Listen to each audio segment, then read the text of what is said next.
Mesdames, Messieurs, bonsoir. C'est toujours un plaisir de vous retrouver dans cette édition française. La délégation dirigée par le président de la Haute Autorité de la Transition, algérien Radzouel, est revenue au pays hier soir après sa tournée en Angola, où le président malgache a été reçu avec les honneurs. Il a également visité une cimenterie. Nous suivrons les détails lorsque les images seront prêtes. Mais à Madagascar, situation relativement calme dans la capitale aujourd'hui, après les tirs de grenades lacrymogènes et l'arrestation de quelques personnes hier à la Mousse pendant la manifestation des partisans du Route Bewan Tandrez menée par le professeur Zafalbert. Les manifestants voulaient s'exprimer à la radio nationale selon le meneur du mouvement hier. Aujourd'hui, il projetait de déposer une lettre auprès du Sénat. Voyons les détails. Le professeur Zafalbert est arrivé devant le bâtiment de l'Instatanous aux environs de 13h hier. Ses collègues de Roudoubé lui ont déjà attendu, Emmanuel Rakoudvaïn, pasteur Edouard Taram, la Latina Ravloulmanan, Antarandré Manjantou. Les manifestants ont tout de suite pris la direction d'Analakil en occupant la chaussée. La route était coupée, créant des embouteillages. Des commerçants irréductibles ont poursuivi leurs activités. Les bus ont changé d'itinéraire. Les forces de l'ordre ont longé la rue devant le restaurant Nimarène. Les manifestants, pour leur part, ont contourné le rond-point, puis le professeur Zafalbert a pris la parole quand les militaires ont totalement bloqué le passage.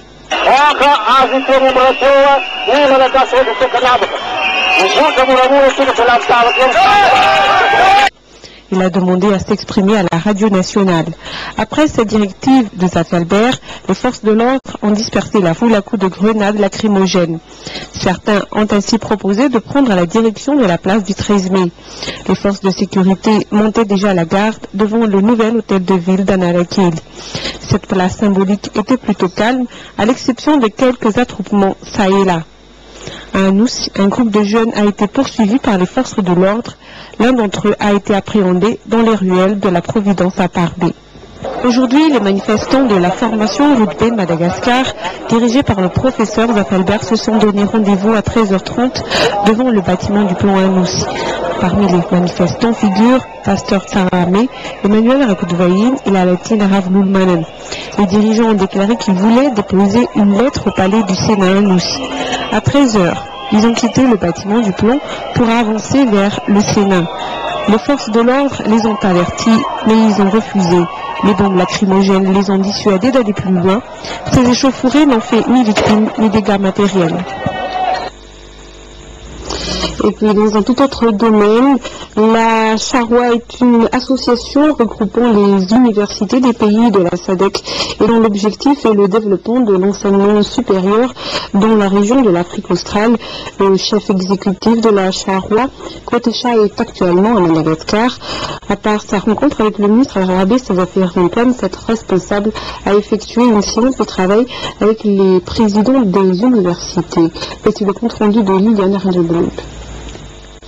Créée après l'abolition de l'apartheid, grâce à l'initiative des 15 pays de la SADC qui ont décidé de faire le point sur l'enseignement supérieur en Afrique australe, la Charwa est actuellement une grande association regroupant les universités publiques dans la région de l'Afrique australe et dont l'objectif est le développement régional de l'enseignement supérieur. Objectif que Mme Piouchi Kotecha avait exposé lors de sa rencontre avec le ministre arabe des Affaires Antoine. À Madagascar, l'université de Fianarantsoa est le seul membre de la Charwa et la séance de travail qui a eu lieu dans les enceintes du ministère avec les présidents des universités était d'une occasion pour les attirer à devenir membres de cette association. Quelques grandes lignes abordées lors de cette séance de travail. Un état des lieux de l'enseignement supérieur dans cette partie de l'Afrique. De réaliser un partage d'expériences, surtout des bonnes pratiques, l'optimisation de la contribution de l'enseignement supérieur à l'effort de développement régional. Voir dans quelle mesure, à travers ces recherches, le système d'enseignement supérieur à l'intérieur de la zone SADC peut contribuer à l'effort de développement régional. Notons enfin que grâce à cette association, le nombre exact des universités publiques dans la région Afrique australe sont connus depuis 2008. Et toujours à l'université d'Antananarivo, les cours ont repris au département de droit de la faculté de droit, d'économie, de gestion et de sociologie et à la faculté de médecine. Les étudiants de la faculté des sciences et ceux des lettres, par contre, attendent encore la rentrée effective.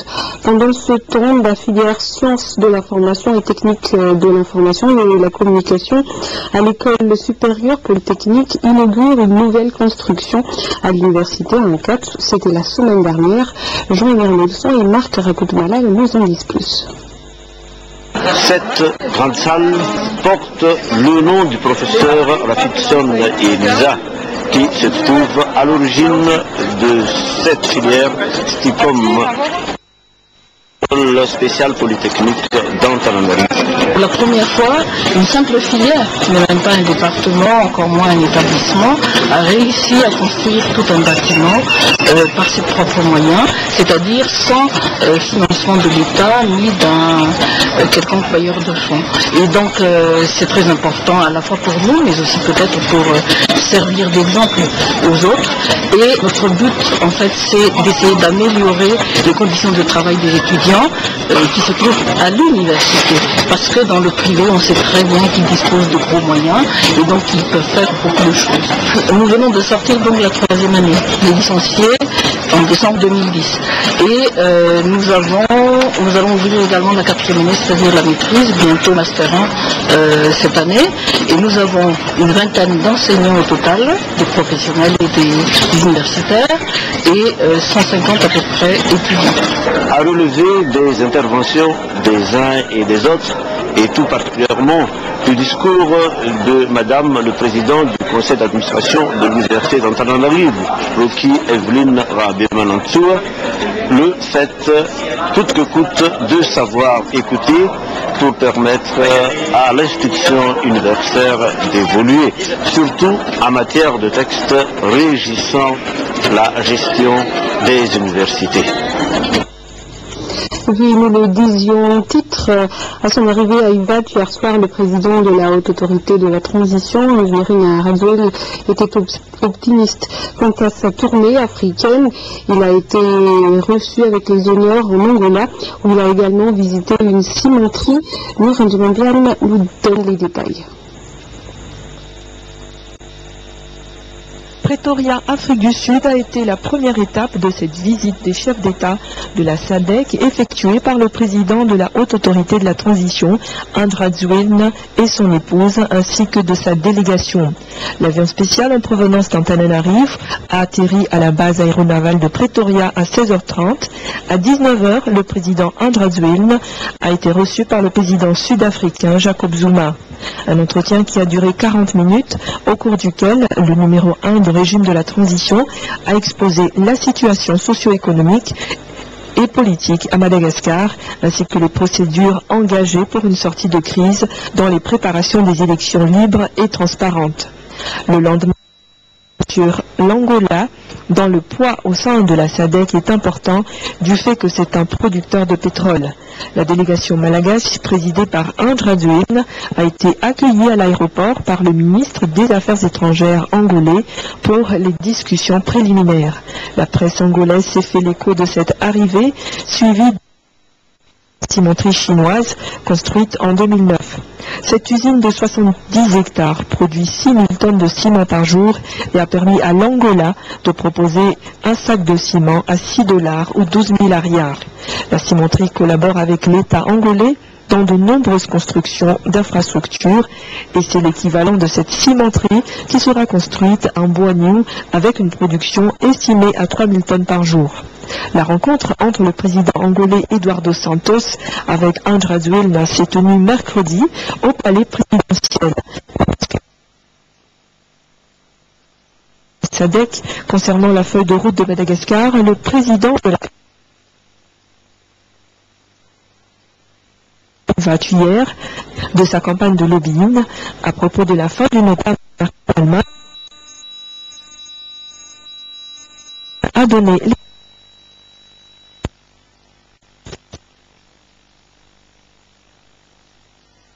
un jeune Malagasy a remporté la médaille d'or au concours olympiade les 35 pays du monde entier. Madagascar a été représenté par Nyarlalo Rakoutoarson de Fil de Larson. En premier à Madagascar, Nyarlalo Rakoutoarson national Ivato a remporté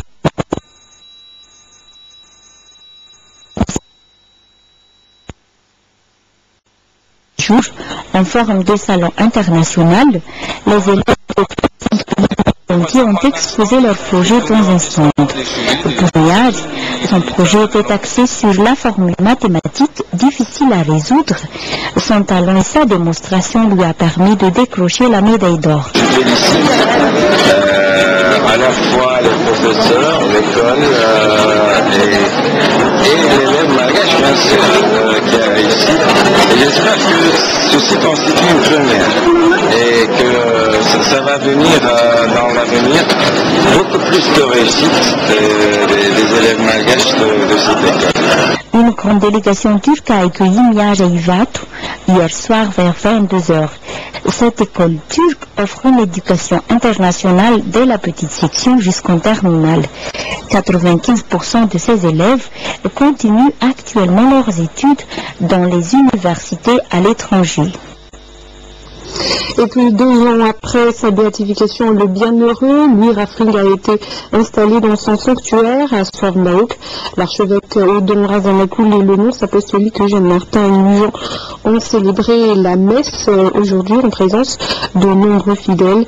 Guérin de la Peine et Marthe Marcout.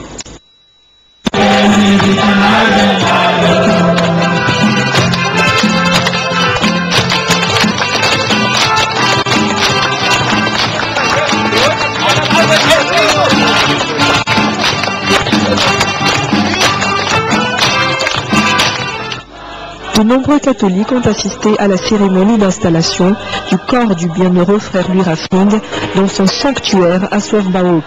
La messe de célébration a été dite par Monseigneur Odon Razanakoul. Après cela, les frères des écoles chrétiennes, qui font partie de l'association du bienheureux frère Louis Rafring, ont soulevé le cercueil du bienheureux pour un défilé devant la foule avant de le mettre dans le sanctuaire qui lui est dédié. Ce jour d'allégresse pour les chrétiens catholiques de Madagascar a aussi été marqué par l'inauguration de la chapelle de Swartbaouk par l'archevêque d'Antananarive et le nonce apostolique Eugène Martin Nugent. Le 19 mai est désormais le jour du bienheureux Louis Rafring en mémoire de sa béatification en 2009.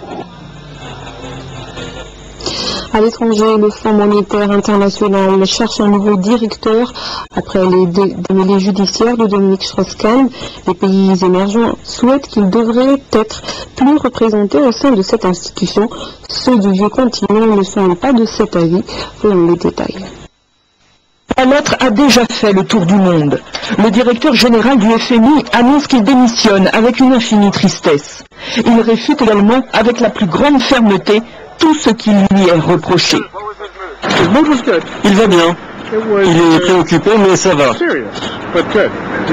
C'est un homme solide, déterminé à traverser cette épreuve. Alors que DSK bascule dans un univers judiciaire, le monde économique bruisse de 1000 rumeurs. Qui va donc reprendre la tête du Fonds monétaire international, cette puissante institution que l'ancien ministre français des Finances a su redresser ces 3 dernières années? Les pays émergents sont à l'affût. Nous croyons, comme toujours, que le FMI doit poursuivre ses réformes structurelles et sélectionner le successeur de M. Strauss-Kahn sur la base du mérite de manière transparente et impartiale. De manière générale, nous pensons que les pays en voie de développement devraient être mieux représentés à ce niveau de responsabilité. Plusieurs voix s'élèvent en Europe pour que le poste reste acquis au vieux continent, comme le veut la tradition. Des noms circulent déjà. Christine Lagarde, la ministre française de l'économie, ou encore Jean-Claude Trichet, l'actuel président de la Banque centrale européenne.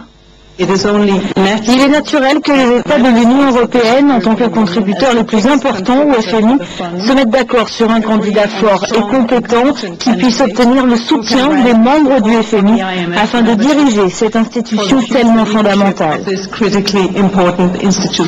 Le mandat de Dominique Strauss-Kahn devait s'achever en 2012. Son interruption brutale déclenche une guerre de succession planétaire que tout le monde souhaite la plus brève possible. Les marches de protestation se poursuivent en Syrie, toujours réprimées dans le sang. Les États-Unis ont appliqué des sanctions contre le président Assad, son vice-président et 4 autres piliers du pouvoir. Reportage.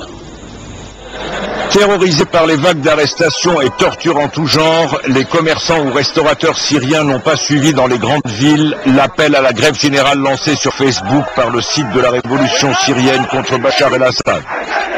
En revanche, les marches de protestation pour réclamer la liberté et le départ du président ne connaissent pas de répit. À Homs, à Alep, Kamishli ou Daël, la population clame toujours sa solidarité avec les villes réprimées dans le sang, telles que Deraa ou Tal-Kalar, près de la frontière libanaise. Les chars et services de sécurité sont toujours à l'œuvre dans cette ville de 70 000 habitants, devenue ville fantôme selon de nombreux témoignages. Les Shabbiha, agents alaouites du régime, y font régner la loi des armes contre tout ce qui bouge, forçant les habitants à se terrer chez eux ou à fuir vers le Liban voisin. Des francs-tireurs positionnés non loin de la frontière tirent sur les fuyards même lorsqu'ils ont réussi à passer. Face à ce massacre à huis clos, Washington a annoncé des sanctions supplémentaires contre le président Assad cette fois-ci, son vice-président Al-Shara et 4 autres piliers du pouvoir. De son côté, la télévision d'État continue de montrer des images de funérailles officielles de soldats tués selon elle par des comploteurs étrangers ou des agents salafistes. Fort de l'opposition déclarée de la Russie à toute résolution de l'ONU contre la Syrie, le régime a dénoncé les nouvelles sanctions américaines, affirmant qu'elles servaient Israël et n'auraient aucune incidence sur ses décisions indépendantes. Ce journal est terminé au nom de toute l'équipe qui l'a préparé. Merci de l'avoir suivi jusqu'au bout. Bonne fin de soirée à tous sur nos antennes. Au revoir.